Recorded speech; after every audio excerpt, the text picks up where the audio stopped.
Greetings, fellow men. Servus Männer. It's Red Pill Germany again, and today I want to comment a little bit about the French elections of yesterday.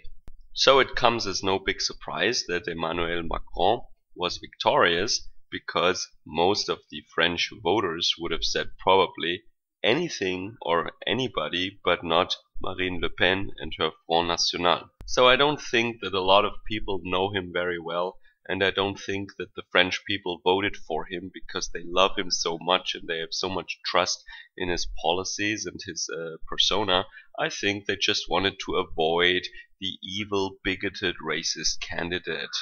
So what does that mean for the European Union and for Germany? Well, it means that the establishment candidate, the candidate that everyone wanted to see winning, actually won, and that means we have more business as usual. But if you take a closer look, you can see that he will probably try to form alliances with deficit countries in the south in order to milk more money out of the richer or more productive states in the European Union. So that means he will try to balance the budget of the southern states and France on the cost of northern states.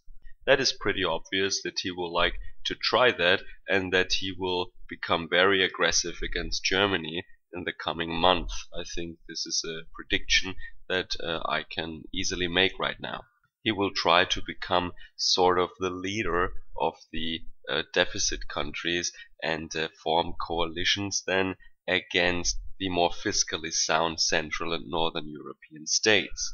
I also predict that he will actively try to go around the secular principle of the French Republic, la laïcité, in order to establish a state Islam in France.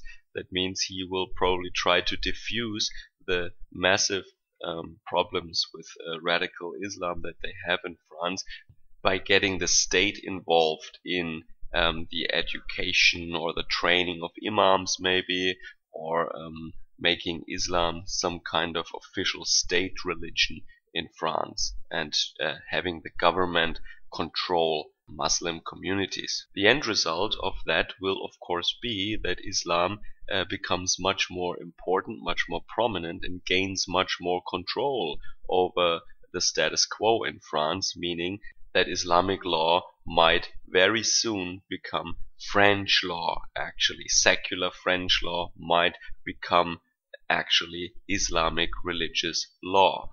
He will just be forced in the end to do that if he wants to avoid civil war in France, and I think this is what he will do. Now, I have to admit, I'm not an expert on Emmanuel Macron, because I was very busy in recent weeks with a business trip and a lot of stuff going on at work. So all I know about him I read basically during last weekend. I binge read stuff on him, and holy shit. First I thought he's a mommy's boy, because I thought that he takes his mother everywhere. I really thought, oh, this is peculiar. I mean, he's a grown man. Why does he take his mother to these official events, you know? Why is he always on the picture with his mother? That is so weird. And I know that the French kiss a lot, you know, like if they meet and greet. I mean, we in Germany, we just shake hands, but the French kiss all the time. So I thought, oh, he kisses his mother. That's nice. And then I realized this is not his mother. This is his wife, goddammit. I mean, Sodom and Gomorrah. This is actually his wife.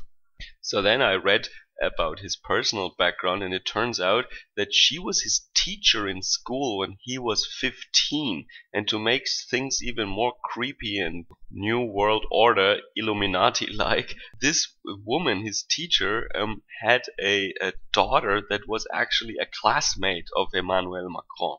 That is just too creepy. So in my country, and also in the United States, for example, this is called rape, actually, or maybe in France just frowned upon. I don't know. No, of course it's also illegal, I think. And his parents then actually pressured him to change the school, to go to another school, you know, as if that would make things any different. I mean, it just becomes less scandalous maybe, but it is just as creepy and immoral, if you ask me.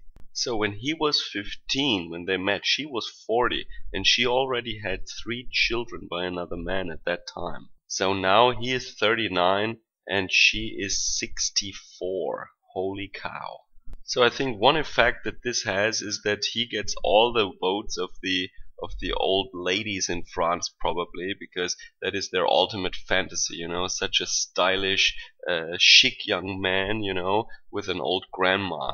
That is probably one of their sexual fantasies. So he had the old grandma and the cat lady vote, that was for sure. But that is not enough. I mean, he is basically a product of the elite. He went to all the elite schools and he became a Rothschild banker, actually.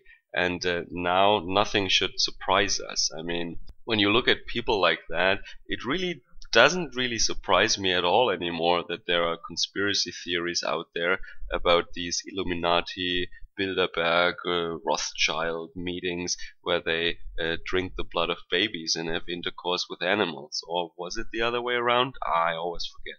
But I guess they just step by step want to bring society to a point where we would just wake up one morning and think, yeah, well, sex with cadavers is totally normal. Having intercourse with goats and dogs is absolutely normal. Be a little bit tolerant, man. And of course, pedophilia is just a sexual preference. I mean, if I look at guys like that, there is no surprise to me anymore that some people look at these guys and think, well, this is what they do at their parties. So he will definitely not solve the problem of the common French people. He doesn't know the problems of the common French people. He lives in a world that looks like the Rothschild world. He lives in a world of palaces and exclusive degenerate parties, or an exclusive circle of top families of the world, I would say, meet and do God knows what. This is his reality, and my prediction will be that the pressure in the kettle is only gonna go up in the coming years. Alright, I hope you had a good start into the week, and have a good day. Servus, Kameraden.